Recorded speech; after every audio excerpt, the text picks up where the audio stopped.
I'll start with an introduction to me. Then I'm planning to cover these 4 points: why design your life, what some of the barriers are, what the program is like on the day, and we can use a quick coaching tool just as a little bit of a thought experiment. So in terms of the introduction to me, I've got 25 years experience working in adult learning and development. Now that's primarily focused in professional services, that being law firms and banks. And I specialize in leading self and leading others. Now I qualified as a coach in 2008, and that was kind of before everybody was thinking it was cool to become a coach. So I've been doing it for a long time. And I work with a lot of different people in one-to-one relationships to make meaningful change in their lives.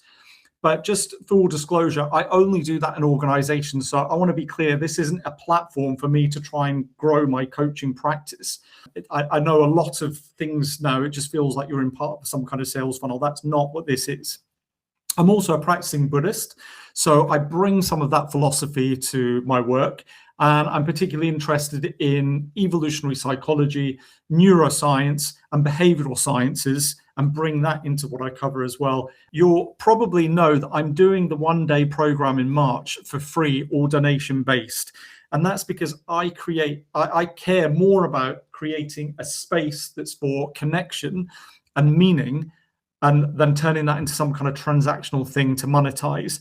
If I'm honest, I'm tired of every interaction that we seem to have now being part of some kind of sales funnel. This, genuinely is a program where it's free or donation based. Now, I'm assuming that you've joined this session because you want to make positive changes in your life. And you recognize that that means actually taking action. So tonight is a small step for you to see whether Design Your Life in March is part of that shift for you. As humans, we're really highly adaptable. You'll adapt to whatever context you're in. That comes from an evolutionary perspective, to fit in and adapt to the community or the group that you sit within. And that's why it's so important to make really conscious choices about where you place yourself, because that is what you're going to adapt to. You're going to become that. And if we find ourselves adapting to somewhere that's not good, I've been there, we all start to lean on any kind of coping mechanism to support us through that. And actually, I wanted to share some research on an experiment which I found really fascinating. It was an experiment carried out decades ago called Rat Park. Now, the research was done where rats were put in cages with 2 bottles of water. One of these bottles was just water and the other one was laced with heroin.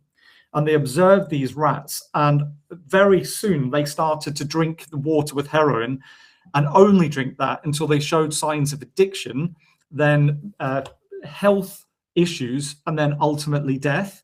And this shaped drug policy in the Western world for years after. We need to make sure that drugs are off our street and not available. Now, somebody came a couple of decades later and said, there's a massive flaw with this research. And he created a similar experiment, but he put the rats in cages, which were with other rats, with things that were entertaining for rats, with obstacles and interest. And surprise, surprise, the rats didn't turn to the water laced with heroin. The conclusion of that research was it's not the cage, it's not the rat that's the issue, it's the cage. Now, this is not all about drugs though. So this is not a session about drugs or NA or addiction. But coping mechanisms in our life can show up in a variety of different ways for varying degrees of challenge that we're facing in our lives. It can be overworking, it can be that need to prove ourselves, it can be shopping, it can be porn, it can be scrolling, all a sense of escapism from a life that can be anything on a scale from being a bit flat, anything all the way up to completely intolerable. So people come to this program for that whole spectrum of reasons. Sometimes it is just questioning, is there something more? And, can I recalibrate my compass about where I'm heading? That can be around any aspect of life. It can be work, it can be community, it can be relationships, lifestyles, all or any of that. So I'm assuming that you're also coming to this call to see if this is a valuable investment of a day of your time. So is this worth giving up a Saturday for? To see if this might be a catalyst for you to make changes on behalf of who you might become in the future. Now, some people come to coaching that I do with a sense of, or a clear sense of, look, this is what my goal is, and I want to work together to get there. Fantastic. That's great. We can do that. But the vast majority of people turn up to coaching saying, I don't even know what my goal is. And, that can be the starting point. I feel like I just don't know where I'm heading. And I took some inspiration from a song which you might be familiar with, the lyrics from a song by our very own Boy George, who sang, if you don't know where you're going, any road will take you there. So if you don't know where you're going, any road will take you there. I want to do a quick pause there and just check in if there's any questions at this point. Hi, Neil, and thank you for taking the time. Can you hear me okay? Yep, I can hear you perfect. Thanks, Ricky. Okay. And thanks to Jose for recommending me this. I'm just basically at a point now in my career where I've studied and worked.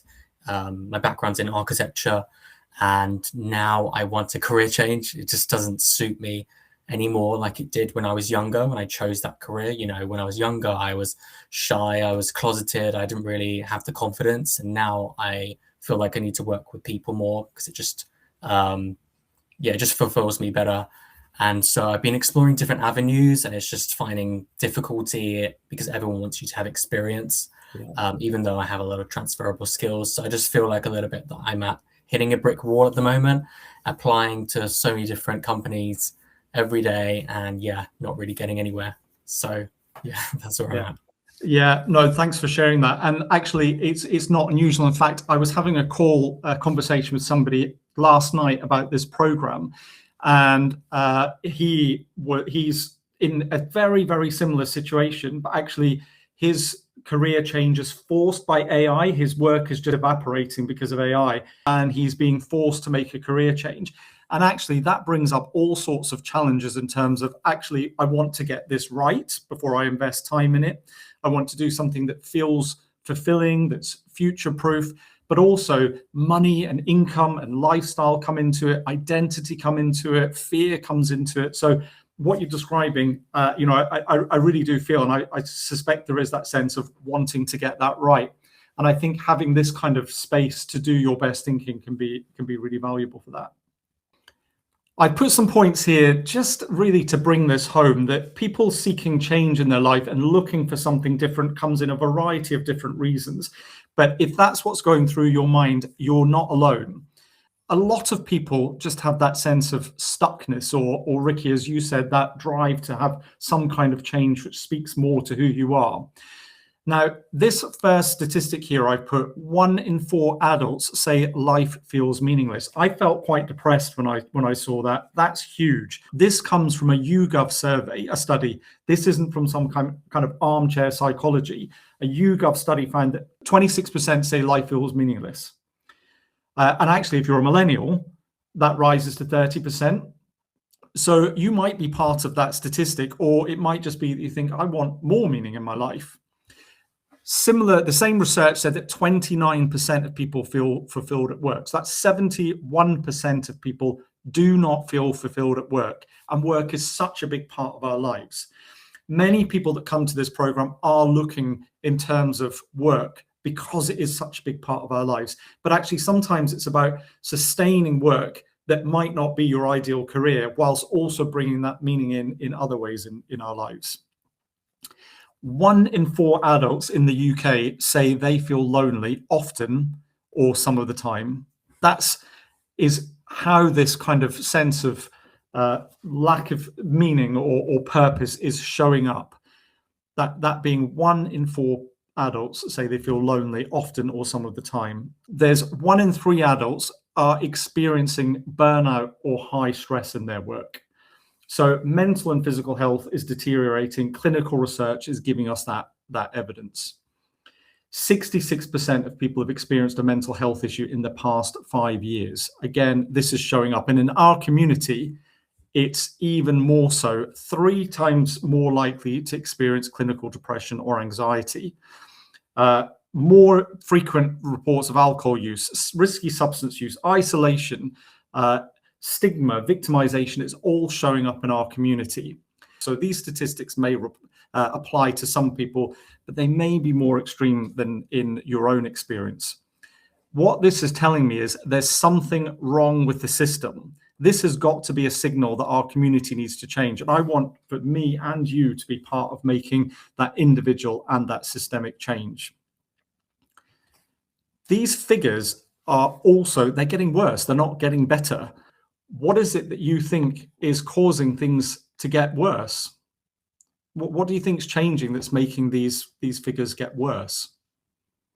Actually, for me, the program, what I'm expecting to get out of the program is I'm in a different situation. I'm in a situation where work is fine and I'm okay with it, is fulfilling, but there's the rest that I think there's been an impact in the last years of social media, or not the last years, but for a while, I think since the pandemic, where hobbies and things like that kind of lost a bit of meaning. Like one of my hobbies is photography, and I because, well, if you like photography, especially travel photography like I do, then you had to be on Instagram, and then there's this rat race and hamster wheel that you have to get into the system. You need to get followers, and that has caused a lot of burnouts,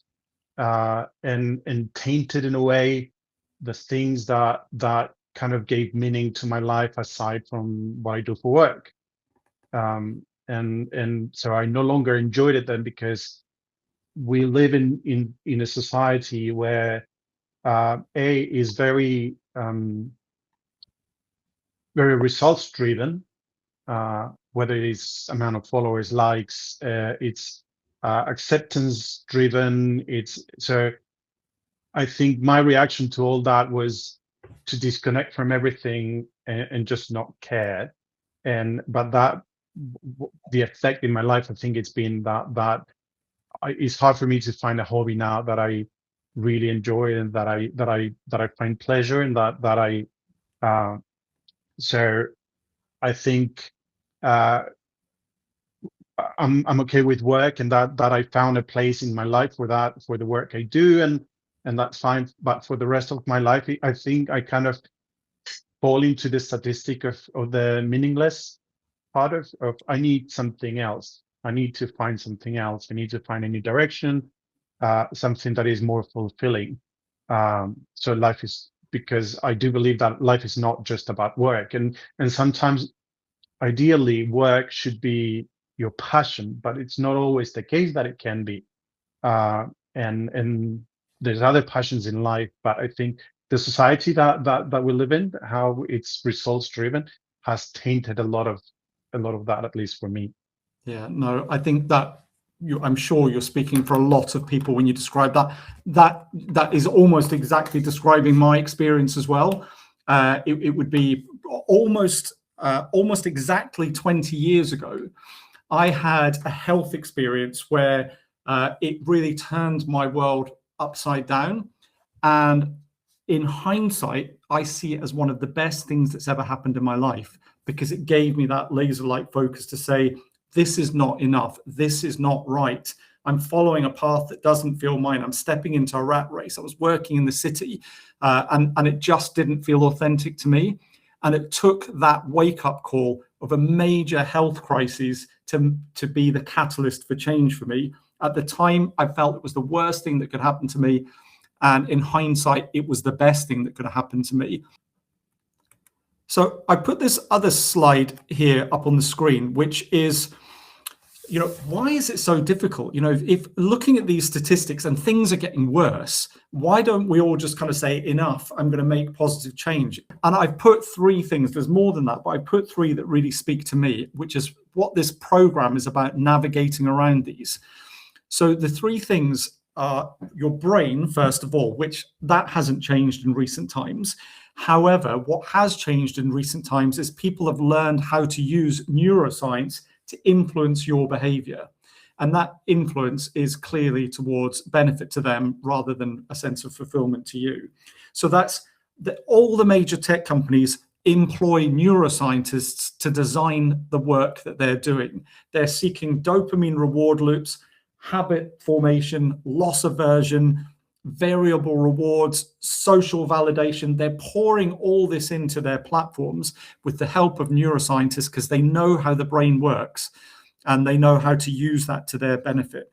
But I want you to think of the brain as having two main systems. Clearly, it's much more complex than that.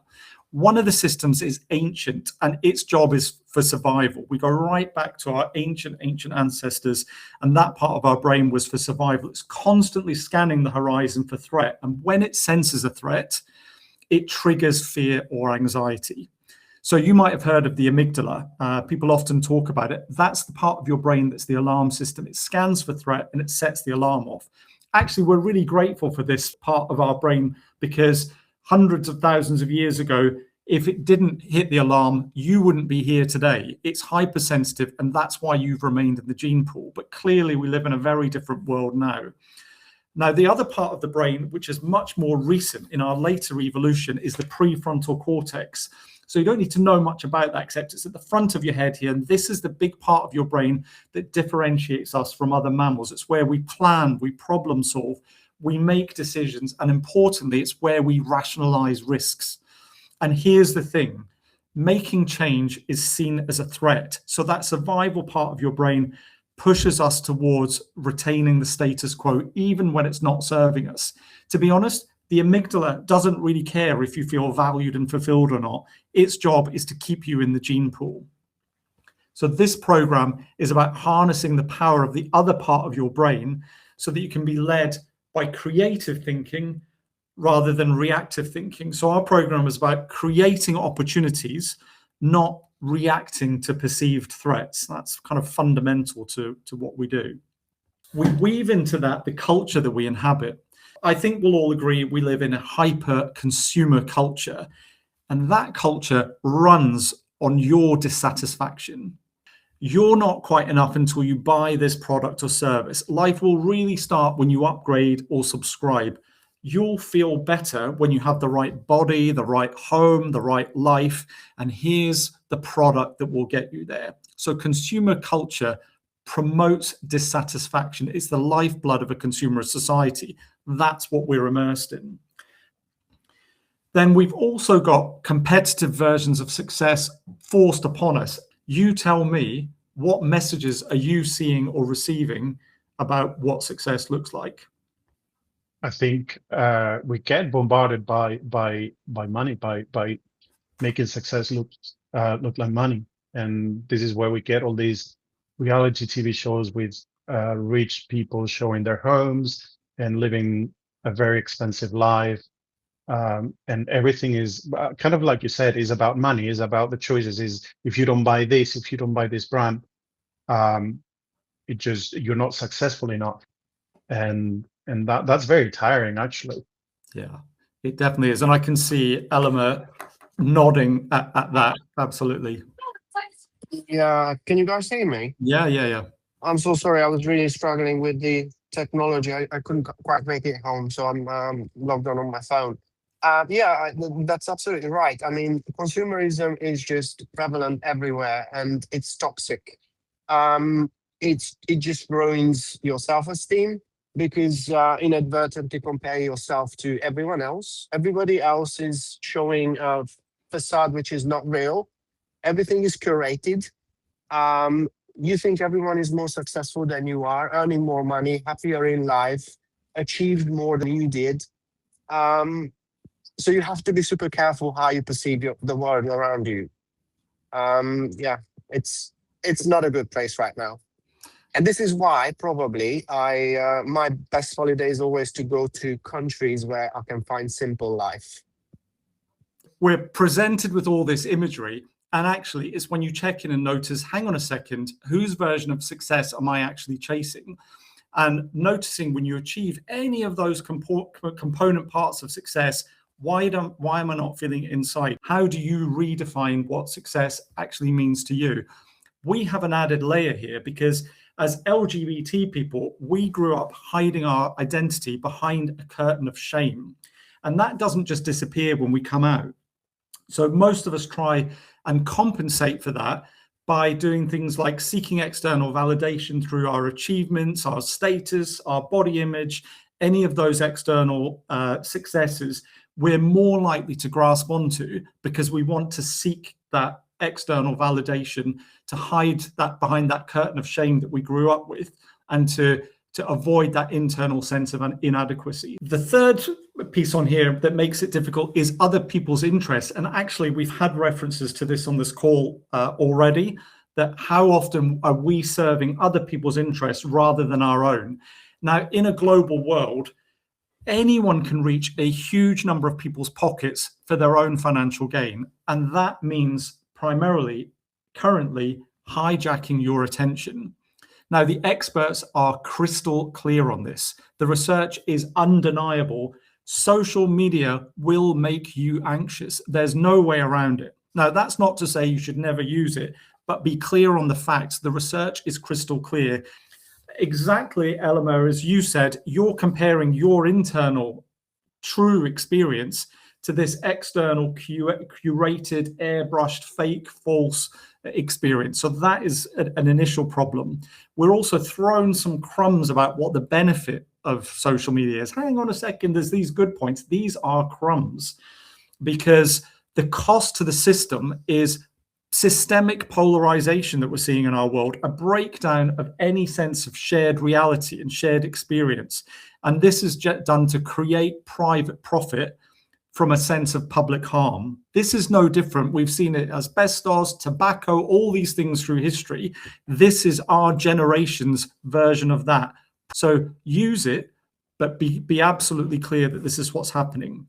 That engagement is everything. And the three emotions that are known to be the most engaging are greed, fear, and anger. So engagement is what social media is seeking, and that's best done through greed, fear, and anger.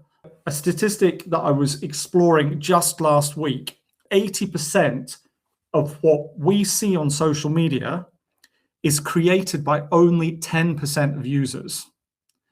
The biggest followings is what you get pushed upon you, and that means that 80% of it is only done by 10% of users. And this makes us think that the loudest and the most repetitive messages, so what we hear most often and loudest, we think that represents the majority. It does not. It represents a minority who are optimizing their messaging in order to engage you, and they're using greed, fear, and anger as the most effective emotions to engage you. So social media is often not what you want to see, but it's what you are unable to look away from. Also, I checked this statistic because this shocked me. 25% of social media content is now generated by bots and AI. 25%. So that's likes, comments, and content that appear on your feed is fake. And this is why bringing people together in this group coaching space, being with community in real life with like-minded people, is what will give us momentum to bring back those positive experiences in our lives. And just touching on what you said as well, it's easy to compare yourself on social media, and it can become quite competitive as well. I'm also quite interested in like travel photography, but then if I also have a travel business on the side, but I'm always hesitant to create it on social media because the market's so saturated, and it's just, will mine be good enough compared to these people who use this like really expensive technology to film their travels? And yeah. I just wanted to mention that I have ADHD, so I have to be extra careful. Obviously, social media it provides a lot of dopamine hit for people like me. Everybody can just slide down the rabbit hole if you're not cautious. I used to doom scroll for a long time, but I think I've recently turned the corner. I actually understood all the reasons behind me feeling stuck in life, in my career in general. And I'm sort of trying to take a different direction and stay away from social media as much as I can. Yeah. Once a day, it's allowed for a few minutes, but yeah, that's it. No, I love it. And I really hope you can make the program, because I'd love to hear and you share your experience with others in the room, in the real world. So Thanks for sharing that. And Jose, you were going to say something as well. Yeah, just a point for me, actually, the most dangerous social media that I find and that I completely stay away from, because it really generated a very deep feeling of unfulfillment or unachievement. It's LinkedIn, which is supposed to be professional social media, but it's so overwhelming, the amount of posts of people achieving things and boasting and flaunting their achievements, that it makes you feel like you're not in that race, you're behind. So I had to stay away from it completely, because I found it deeply unsettling. Spoken to other people actually that feel the same way, but they just have to be on LinkedIn, because otherwise they're not in that race. Fortunately, I don't need to be there. Completely agree. And actually, I didn't really think so much about LinkedIn, but you're absolutely right. Whenever I put it on, I find it nauseating, actually. You know, I also get that people have to do it to grow their business, and people have got bills to pay. So you've got to work with what it is. And yeah, I totally get it. There's a few other people on the line who've not got their camera on. Do unmute if you want to add anything.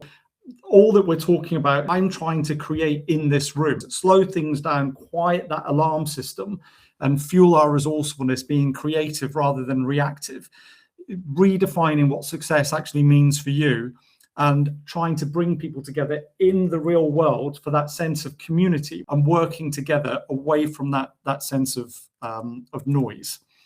I put here what it's like on the day. It's a relaxed, comfortable human space. Most people arrive, I put here, a bit of curiosity, apprehension, but actually it's very relaxable. And particularly, I think it's great having an LGBT group together. And we'll be working through research-based inputs and tools. It'll be working a bit on your own, but in pairs or small groups, sharing experiences. There's actually no pressure to share. So if you feel uncomfortable, listening is always welcome as well. We'll be looking at practical tools, and there'll be plenty of space for good conversation, questions, and for you to do your best thinking.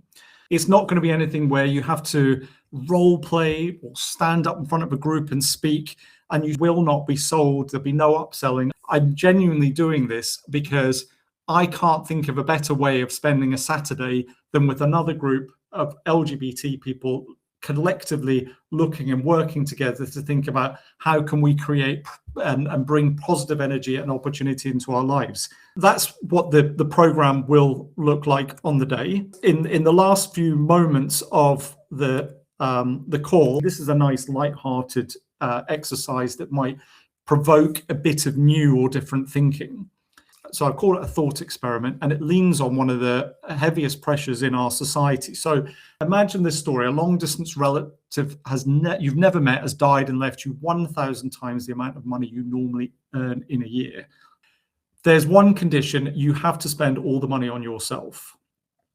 So start by thinking, if I was forced to spend all the money on myself, what would I be doing? How would I be spending that money?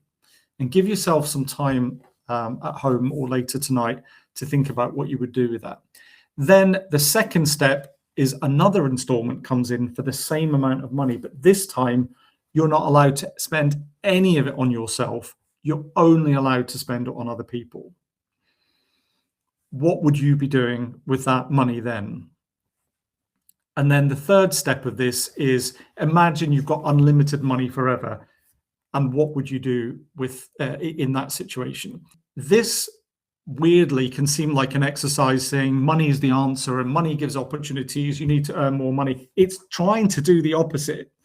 What it's trying to say is money can be a barrier to creative thinking, because the easiest thing to say is, I can't afford to do that. I haven't got the money. I'm trying to save. I've got bills to pay. And that just narrows our creativity right down. So this is about trying to say you don't always need money in order to achieve your plans and your goals. And the financial considerations can become a blocker. If you can take money out of the equation, that can really transform and liberate your thinking. And although you might not be able to buy a super yacht in the Caribbean, if there's things that are coming up in there, that may give some clues as to what you will find fulfilling and meaningful in your life. And we bring that back to your real context. When we start with reality, we put blinkers on and create quite narrow and tunneled vision. Now, on this call this evening, I've been talking quite a bit about quite extreme manifestations of dissatisfaction, and that might be you. But quiet dissatisfaction, numbness, dullness in life, autopilot, that can be equally as risky. And I put this metaphor or story here. You might have come across it before, but if a frog is placed in cold water that's gradually heated, it adapts to that rising temperature and doesn't jump out. It literally boils alive. Don't be the frog. So this example here is, even when we've got quiet dissatisfaction, we can find ourselves in a gradually worsening situation, and we lose that awareness, and then we lose that sense of agency without ever actually having made a conscious decision to stay. We're literally boiling our spirit alive. Before we wrap up, does anybody have any questions about what we've covered, about the program, what's next, what you want to do? Let me know.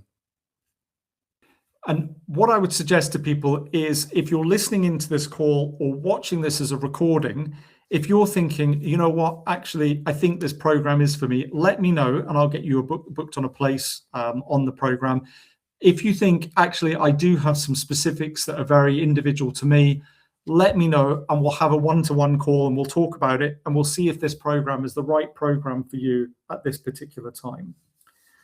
I just wanted to kind of add a comment because I think I invited some people to this call because like I mentioned in that post that I did, I worked with you 13 years ago, at a very crucial moment in my life where my career was at its top, but I found myself crying at home and I didn't know why. And working with you actually shaped my future in a way that I was a lot more fulfilled and happy. But we created a plan that it took me years to implement. It wasn't an overnight change. But I'm so glad that I did it. And I find myself now in a situation where I kind of need to revisit making a plan. So I'm really looking forward to this program. But as somebody that has experienced your work in the past, and just to say that it does really work, it does really change your life. You can design your life. You provide the tools and we have to implement them in our own circumstances, but it's achievable. So yeah, I'm really looking forward to that day. Yeah, no, and I remember those conversations well, and thanks for sharing that. Thanks for that, Jose. And I think that is a good point, because actually we're all evolving. There is no one answer and then we've nailed it. But also in terms of expectations, people don't attend this type of program and come out the other side with a transformed life. This is almost, to draw some kind of parallel, it's almost like the gym induction and the instruction and what you need to do. And actually it gets things started. But where meaningful change comes from is consistency, consistently taking these steps in a particular direction, rather than think it's one and done, one day and I'm done. This, for people, hopefully is a catalyst for change and a small but significant step on making positive change in their lives. I really hope to see some or all of you on the 7th of March, Saturday the 7th of March. Thank you. Thanks very much. Thank you. Thank you very much.